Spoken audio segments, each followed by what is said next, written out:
conocidos para ustedes, que ya estuvieron tratando en las presentaciones que tuvieron con los otros colegas, y se les va a hacer más interesante.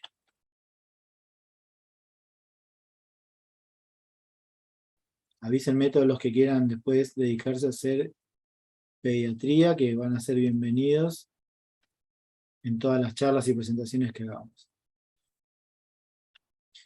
Bueno, ahora vamos a hacer un pequeño trabajo sobre la valoración de niños con cardiopatías congénitas o con sospecha.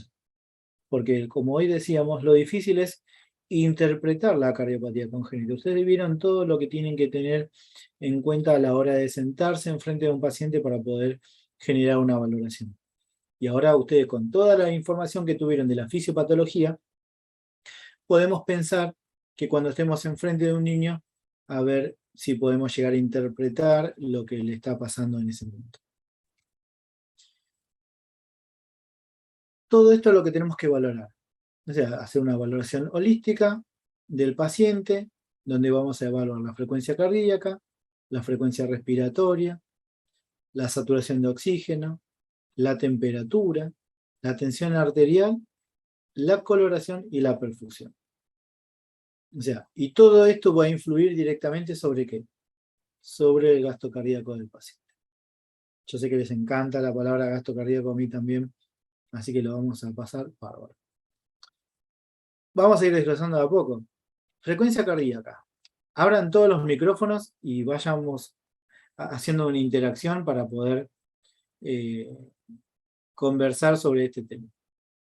¿Cómo van a encontrar la frecuencia cardíaca en un niño que están sospechando que puede llegar a tener una cardiopatía congénita? Vamos, los invito a todos que todos hablen, no hay problema, los que puedan, ¿no? Si hay alguno que está trabajando y está ocupado y solo puede escuchar, bienvenido sea, pero lo puede escribir en el chat. ¿Cómo va a estar la frecuencia cardíaca en un paciente con sospecha de una cardiopatía congénita? ¿Va a estar disminuida? ¿Va a estar aumentada? ¿Por qué? Perfecto, milagros. Va a tener aumento de la frecuencia cardíaca. ¿Por qué? Por determinados motivos. Primero vamos a evaluar si es una cardiopatía congénita cianótica, si es acianótica, pero ya de por sí, el que haya un defecto que altere al funcionamiento correcto del corazón, le va a generar un aumento de la frecuencia cardíaca. Esto quiere decir, y hay cosas que acá no agregué, pero lo vamos a ir agregando a medida que vamos conversando. A cualquier esfuerzo, o sea, si ustedes saben que la frecuencia cardíaca es indirectamente proporcional a la del paciente. Si el paciente es de menor edad, la frecuencia cardíaca va a ser mayor. Si es de mayor edad, la frecuencia cardíaca va a ser menor. Entonces, en un recién nacido yo voy a tener una frecuencia cardíaca de 130, 140, 120, en un rango de 120 a 150 latidos por minuto. 120 ya es bastante, es normal, pero está ahí medio límite. Entonces, cualquier esfuerzo que genere el paciente va a aumentarle la frecuencia cardíaca. ¿Por qué? Porque va a tratar de satisfacer las necesidades metabólicas de todo el cuerpo. ¿Qué va a pasar con la frecuencia respiratoria? Si está la frecuencia cardíaca aumentada, ¿cómo va a estar la frecuencia respiratoria? ¿Y por qué? Tenemos dos motivos diferentes. Primero, puede estar la frecuencia cardíaca aumentada. ¿Qué puede aumentar la frecuencia cardíaca? A ver, arranquemos de ahí.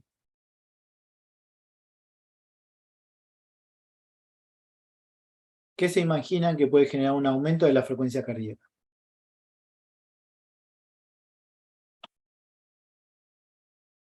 La falta de oxígeno. Bien. ¿Qué más? ¿Qué pasa cuando un niño tiene temperatura? También aumenta la frecuencia cardíaca, ¿no es cierto? ¿Qué pasa cuando dijimos que el índice de ventilación-perfusión está alterado? También va a tener una, perfecto, Betsy, dolor. todo lo que sean molestias, dolor, ansiedad, preocupación, todo le puede generar un aumento de la frecuencia cardíaca a nuestro paciente. Entonces, eso va a ir acompañado también de un aumento de la frecuencia respiratoria. O sea, ¿conocen a algún chico que tenga la frecuencia cardíaca aumentada y no aumente la frecuencia respiratoria? Son mecanismos compensatorios, ¿no es cierto? Entonces, ¿pero qué pasa? Además de lo compensatorio, yo tengo que la frecuencia respiratoria, tengo que ocultar, para las dos cosas son similares. La frecuencia cardíaca tengo que corroborarla con el estetoscopio. La frecuencia respiratoria también. Tengo que corroborarla con el estetoscopio y tengo que ver si tengo ruidos agregados. ¿Por qué? Porque dijimos al principio, puede ser una patología respiratoria o puede ser una patología, una cardiopatía congénita. Entonces, yo escucho ruidos agregados y tengo que evaluar qué significan esos ruidos agregados, qué tipo de ruidos agregados. Por lo general, si es congestión por insuficiencia cardíaca congestiva, son crepitantes. La mecánica, importantísima la mecánica, porque puede estar taquipnéico, pero sin esfuerzo respiratorio, respondiendo a las necesidades de la frecuencia cardíaca por el aumento metabólico del consumo de oxígeno. ¿Vamos bien? Ahora, si tengo una frecuencia cardíaca elevada, una frecuencia respiratoria elevada y una mecánica con dificultad respiratoria, y me tiro más para el lado de lo respiratorio. Pero si tiene una patología, una restricción o puede ser un aumento de sobrecarga de volumen ya bastante avanzado, que lo que empieza a afectar es el parénquima. La saturación. Dijimos que la saturación de oxígeno va a depender del porcentaje de sangre que llegue al flujo pulmonar, ¿no es cierto? ¿Qué puede variar en la saturación? ¿Cómo puede ser la saturación de un niño? ¿Qué es lo que yo busco?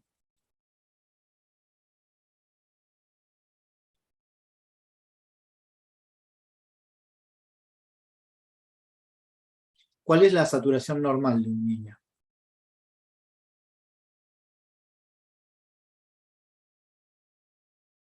Acá tenemos algo muy en particular. Perdón que se me seca la boca, ¿eh?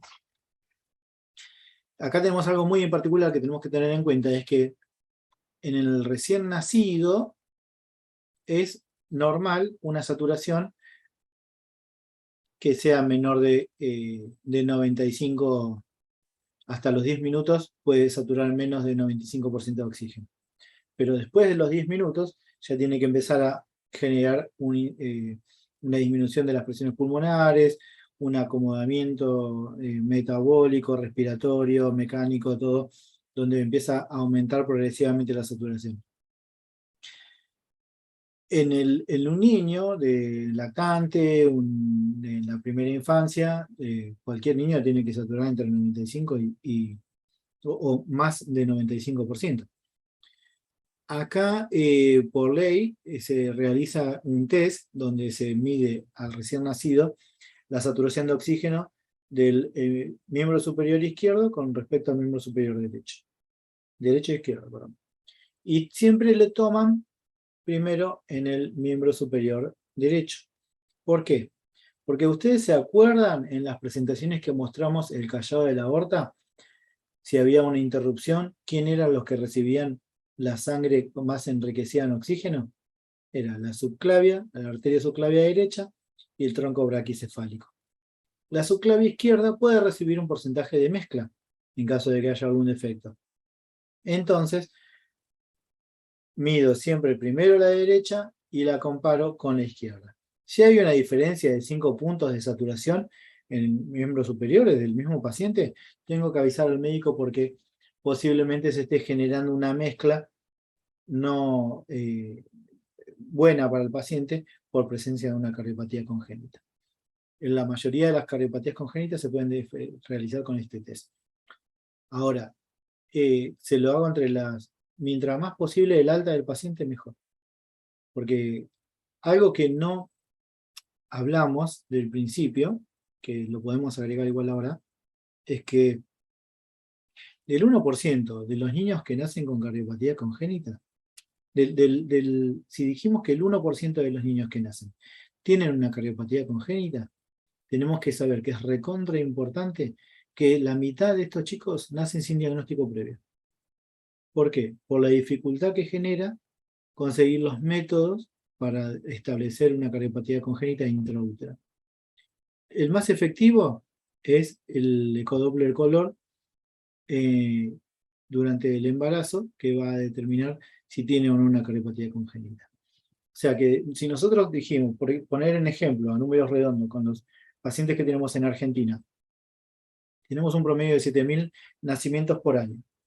De esos 7.000 nacimientos por año tenemos por lo menos un 0,5% del 1%, la mitad, que no tiene diagnóstico previo. O sea que se detectaron, si tenemos suerte, se detectan antes que se vayan a su casa mediante este test que se realiza con la saturación de oxígeno, o se detectan cuando reingresan ese paciente a un sanatorio o un hospital, principalmente por el cierre del ductus, que dijimos que tardaba en cerrar 15 días, o descienden las presiones pulmonares, que dijimos que tardaban un promedio de 15 a 20 días.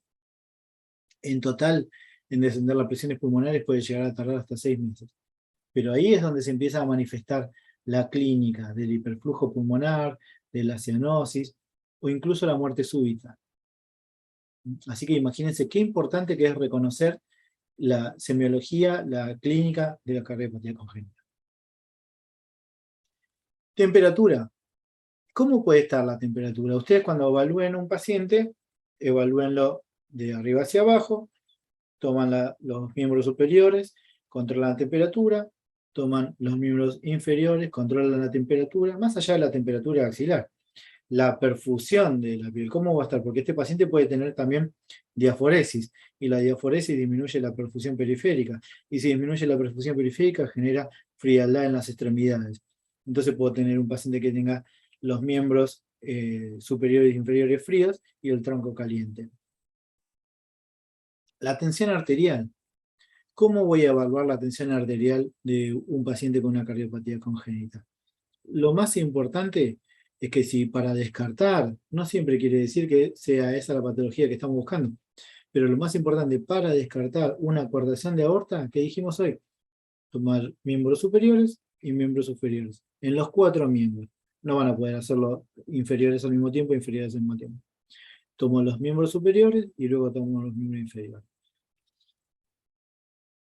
Y en cuanto a la coloración y la perfusión, a veces estos chicos dijimos que no todas las patologías cianóticas tienen que generar un cambio en la coloración en la primera instancia. Puede ser que vaya siendo progresivo. ¿Vamos bien? ¿Se entendió bien toda esta parte? Todo esto influye directamente ¿en qué? En el gasto cardíaco.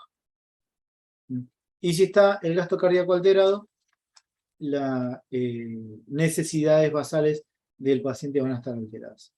Ahora vamos a ver cada una de ellas.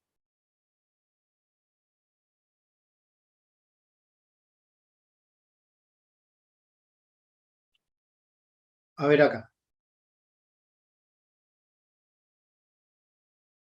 Vieron que dijimos que era indirectamente proporcional a la edad. Paciente de 3 meses hasta 3 meses, ven que tiene una frecuencia 85 es medio justito, pero un promedio de 140. Y esta es la frecuencia cardíaca que debería tener el niño. Estos son los valores normales que tenemos para la frecuencia cardíaca. Ven como un niño de 10 años tiene un promedio de 75 y un lactante tiene un promedio de 140.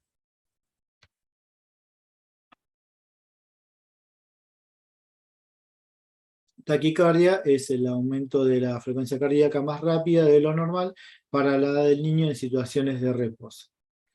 Es importante destacar eso porque tampoco vamos a tomar como una complicación si un paciente está llorando porque tiene dolor y aumenta la frecuencia cardíaca y llora, o quiere alimentarse y llora, o tiene cólicos y llora, eso no es patológico. Bradicardia, la frecuencia más lenta de lo normal para la del niño. Y el ritmo cardíaco, esto es importantísimo. El ritmo cardíaco puede ser regular o irregular. Por lo general, en el recién nacido es irregular, con pequeñas fluctuaciones. Cuando verifiquen la frecuencia cardíaca, evalúe las alteraciones del patrón, al igual que la taquicardia y la bradicardia. Viendo un patrón anómalo de los latidos, puede clasificarse como una arritmia. Dependiendo de, hay arritmias, por ejemplo, si yo tengo una bradicardia por debajo de 75, pero tengo onda P, es sinusal, es regular, puede decir que es una bradicardia, una arritmia benigna. Lo mismo que si tengo una frecuencia cardíaca por encima de 200, pero tengo onda P, ritmo regular y es sinusal. Ya dijimos que tenía onda P, es una arritmia benigna.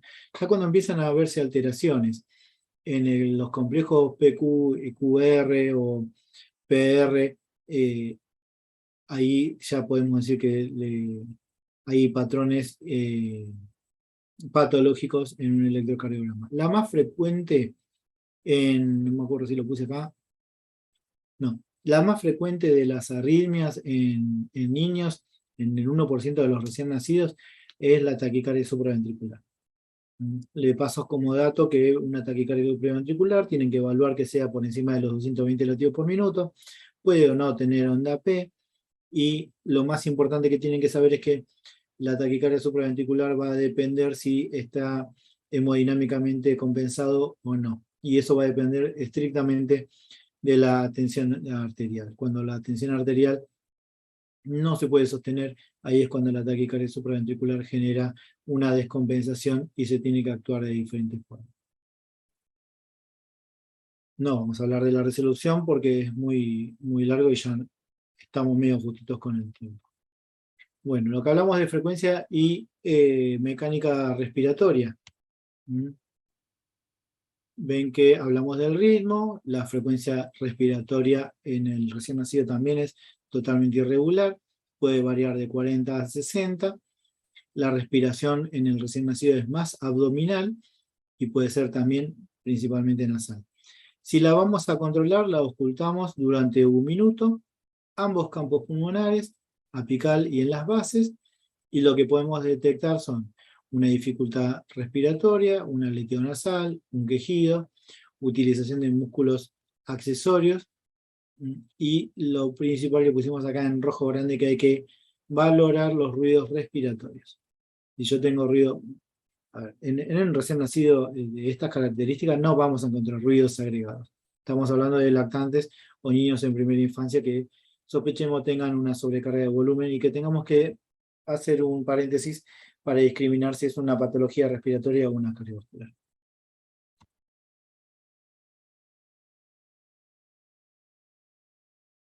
La oximetría de pulso, saturación de oxígeno, le agregamos la frecuencia cardíaca. Muy importante la lectura del correcto trazado. ¿Y la lectura del trazado de qué va a depender? A ver, ¿quién se anima? El que pone la respuesta correcta se saca un 10.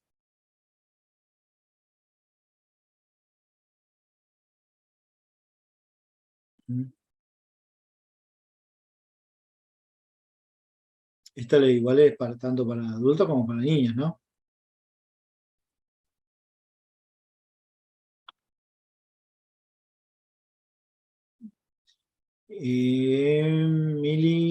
No. Estamos hablando de saturación de oxígeno, ¿eh?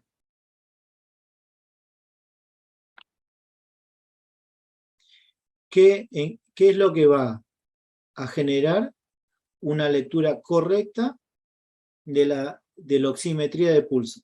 ¿De qué depende? De que la onda sea la correcta.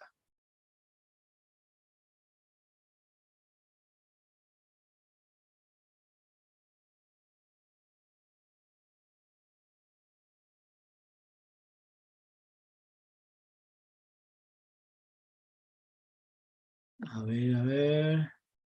De la calidad del pulso, de la ubicación, de la frecuencia cardíaca. Vamos a ver si... No, tampoco. Uno más, dale. Pongan uno más y si no, les digo yo. No. Bueno, la onda, la correcta onda, ven que el sensado varía, va a depender mucho de la perfusión periférica. ¿Mm? ¿Por qué? Porque es una onda de pulso. O sea, esto es, ustedes saben cómo funciona el saturómetro.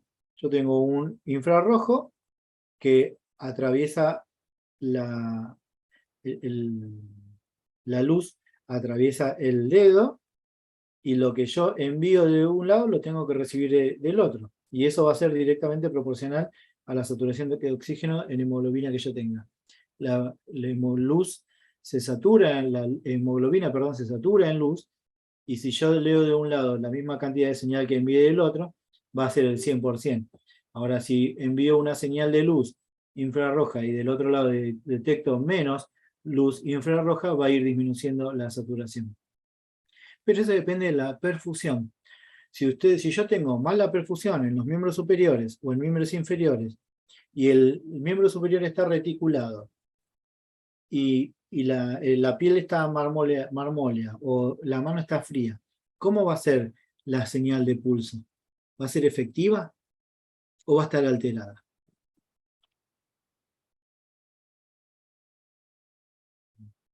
Exactamente. Si la perfusión no es la correcta, la onda de pulso va a estar alterada.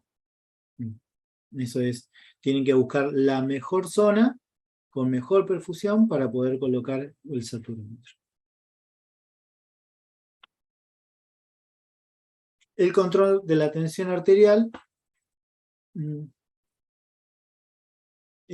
Acá cuando habla de activar rápidamente las divisiones normales, más que nada por, pensado también en la recuperación postquirúrgica, ¿no? Pero acá lo más importante era marcar o mostrarles cuál es la correcta medida para tomar la tensión arterial en niños. En lactante y segunda infancia, 6 centímetros de ancho, de mayor a 7 o 8 años, 12 centímetros de ancho, que sería un intermedio, y de 9 años en adelante, de 6 a 12 centímetros. Acá lo importante es este concepto, que el manguito debe tomar las 3/4 partes del miembro que vaya a tomar. Ya ustedes saben que nosotros en pediatría tomamos de miembro superior o inferior, o tomamos del brazo o de miembros inferiores. De cualquiera de los dos miembros se puede llegar a tomar. Coloración y perfusión. Fíjense que puede pasar desde rosada.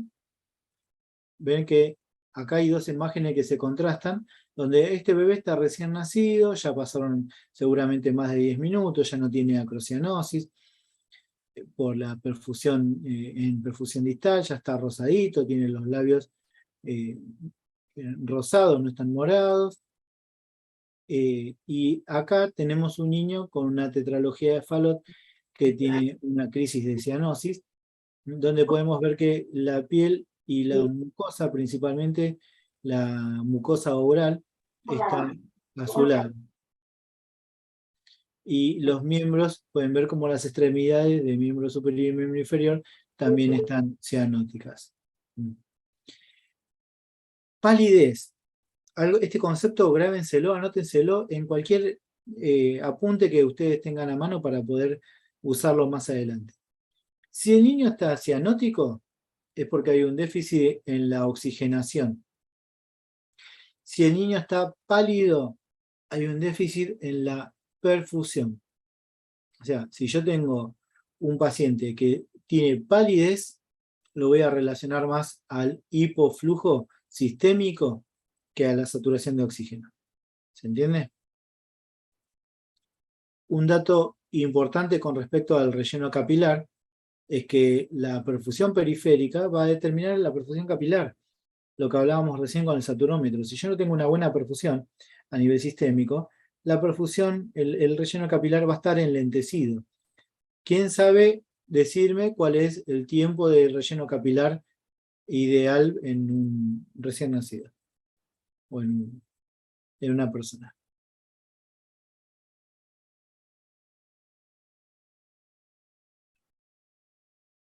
Perfecto. Ponele hasta 3. Hasta 3 también está bien, está permitido, pero hasta 3 segundos estamos perfectos. Si está por encima de eso, está enlentecido, y si está por debajo de eso, si tengo un relleno, ¿saben cómo se llama cuando el relleno capilar es menor a 1 segundo? ¿Alguien se acuerda? ¿O lo escucharon en algún lado? Mm. Es un fenómeno que los van a ver en un paciente en shock. Si yo tengo la perfusión capilar aumentada, se llama flash. Es menor a 1 segundo, menor a 2 segundos. ¿Mm? ¿Qué quiere decir? Y eso hay que evaluarlo también si llegan en algún momento a tener un paciente con inotrópico, que se genere algún tipo de vasodilatación. La vasodilatación va a depender directamente del inotrópico que yo le esté administrando, entonces podemos decir que está actuando de manera correcta.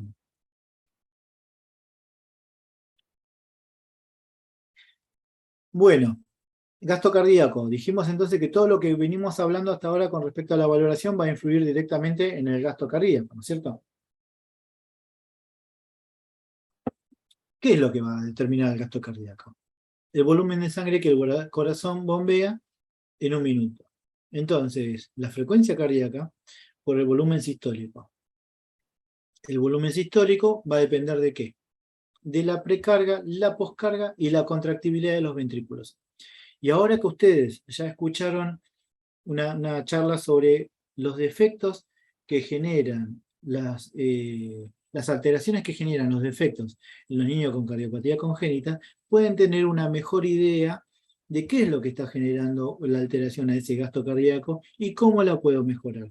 Es la contractibilidad del ventrículo, o sea, le voy a agregar volumen, si necesito aumentar el volumen, pero si no es el volumen y estoy bien de volumen, pero genera alteración en la contractibilidad, le voy a tener que dar alguna droga que mejore la contractibilidad, o si estoy bien de volumen y de contractibilidad, le voy a tener que dar alguna droga para que mejore la contracción de los vasos. Todo eso para mejorar la efectividad de la eyección.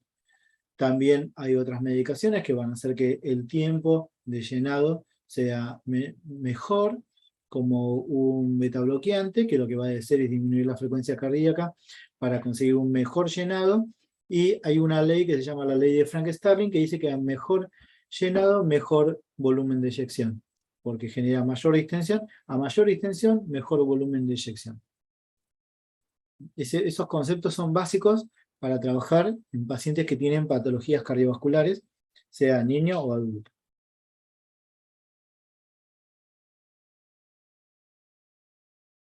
Ven que hablamos de la precarga, la distensión de la fibra muscular depende directamente del volumen del llenado ventricular antes de la contracción.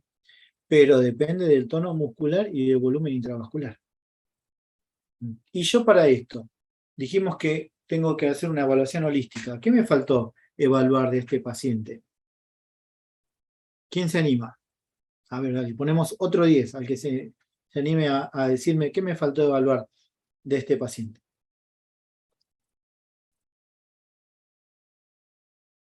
Estamos hablando de volúmenes, ¿eh?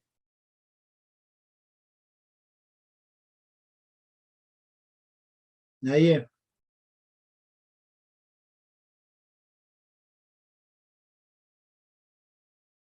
¿Cómo evalúo o valoro yo cómo está el paciente sin hacerle una ecografía, ¿no? ¿Mm? Mido. Perfecto, perfecto. Tanto para Luisa como para Betsy. Si tengo un paciente que está con un monitoreo hemodinámico y tengo posibilidad de controlar la PVC, genial. Si tengo una tensión arterial invasiva, genial. Pero si no, veo cómo está con el ritmo diurético, porque todas las cardiopatías congénitas que generen una alteración en el gasto cardíaco me van a tener, en definitiva, alteraciones hepáticas, renales, gastrointestinales, metabólicas. Todo eso es lo que genera la alteración. Entonces yo tengo que ver. A nivel hepático, ya bueno, no llegamos a hablar de insuficiencia cardíaca, pero lo vamos a meter acá en valoración. Yo para ver que el paciente, cómo está con el volumen, tengo que evaluar también cómo está el tamaño del hígado. Porque si el hígado, si yo lo escucho al paciente, ustedes ya lo están revisando, tiene buena perfusión, moderada frecuencia cardíaca, algún esfuerzo respiratorio oculto, tiene ruidos agregados, voy a palpar el hígado, el tamaño está aumentado, tiene disminuida el ritmo diurético, entonces en alguna parte está reteniendo un líquido que le está robando al sistema y todo eso va al pulmón y cuando el pulmón ya está saturado de volumen, lo traspasa al hígado. Y cuando el hígado empieza a acumular volumen, aumenta el tamaño y genera dureza. ¿Se entiende? ¿Vieron todo lo que hay que ver? Y en cuanto a la alteración gastrointestinal, el paciente va a tener disminuido el flujo gástrico, no gástrico, perdón, intestinal, el flujo que tiene que ir a la arteria mesentérica. Entonces puede ser que no genere tolerancia a la alimentación. ¿Se entiende? También tenemos que evaluar la forma en que se alimenta. Un niño que tiene una cardiopatía congénita, al asimilar la lactancia, puede disminuir su peso y puede tener intolerancia a la alimentación, no solamente por la irritabilidad que le genera, sino que si ese esfuerzo le genera, tiene que definir si va a comer o si va a respirar, va a prevalecer la respiración. Entonces la alimentación va a ser inefectiva. ¿Mm? Fíjense todo lo que vamos agregando en cuanto a valoración. Bueno, y acá decíamos que la contractibilidad, la fuerza y la eficacia muscular, dependiendo de la fibra muscular, todo esto, ¿no? Bueno.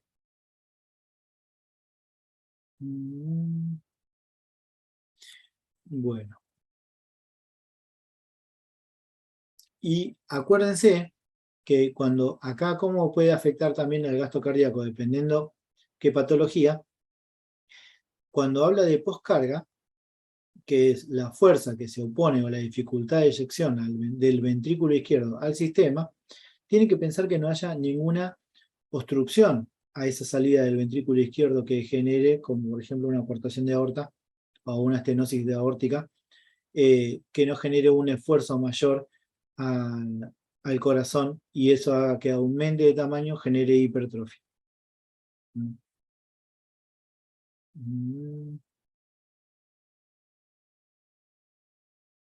Bien.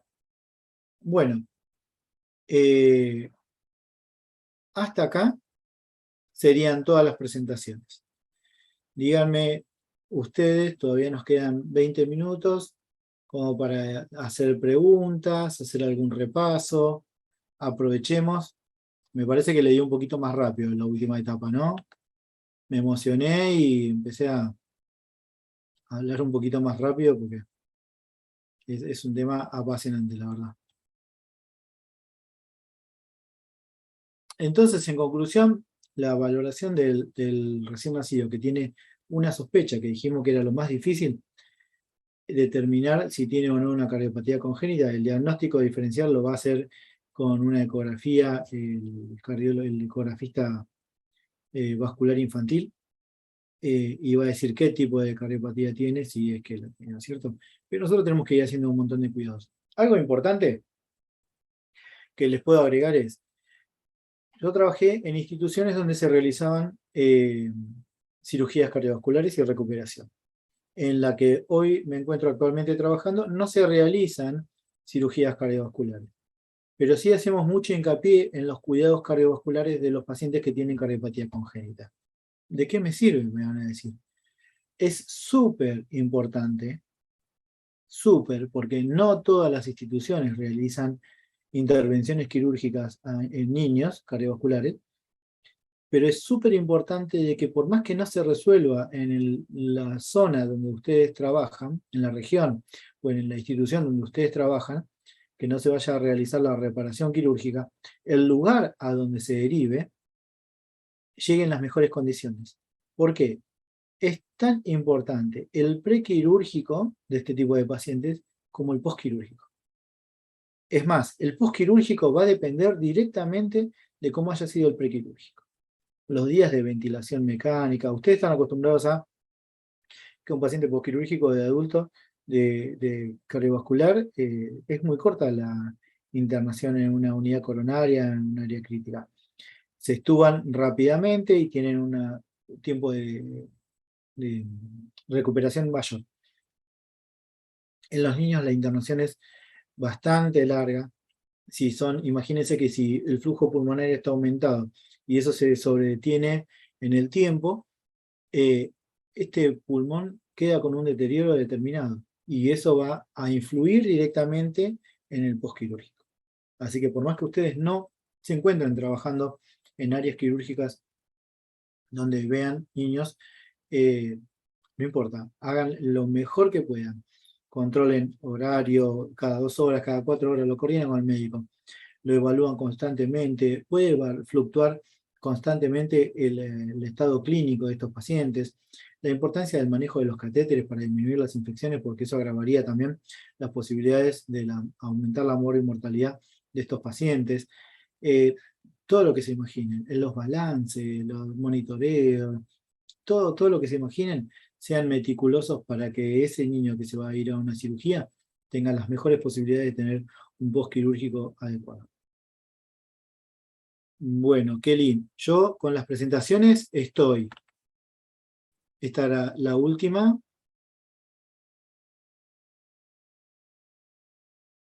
Sí, licenciado Gastón, entonces estamos terminando las 3 presentaciones que ha sido programada para el día de hoy. Sí, Eh, ha habido participaciones, si ustedes lo desean, pueden aún hacerlas. Estamos sí, por favor. todavía a tiempo de poder desarrollarlas. El licenciado Gastón ya termina también su sesión el día sábado, en la segunda sesión de esta unidad, y se va a habilitar el cuestionario de esta última unidad. Asimismo, aprovecho la oportunidad para motivarlos a que puedan terminar sus cuestionarios. Ya estamos, como les indiqué al inicio, con la última unidad teórica. Luego vamos a continuar con la unidad respectiva a la sustentación de sus casos clínicos. Hay que ir avanzando la estructura, el desarrollo de los casos. Tenemos una última tutoría a cargo de la licenciada Alicia Costa y el licenciado Nazareno en su oportunidad para que ustedes puedan también hacer las últimas consultas. No tenía para como a modo interactivo. No. Si quieren, podemos Quizás, sí, presentar un caso clínico e ir desarrollándolo. claro, podríamos ir ahí para que todos puedan ir, puedan trabajar y participar, ¿no? Ujú. En relación para poder saber qué tanto se ha aprendido en esta unidad de pediátrica, Me de parece carrera, muy perdón. bien. Me parece muy bien. Perfecto.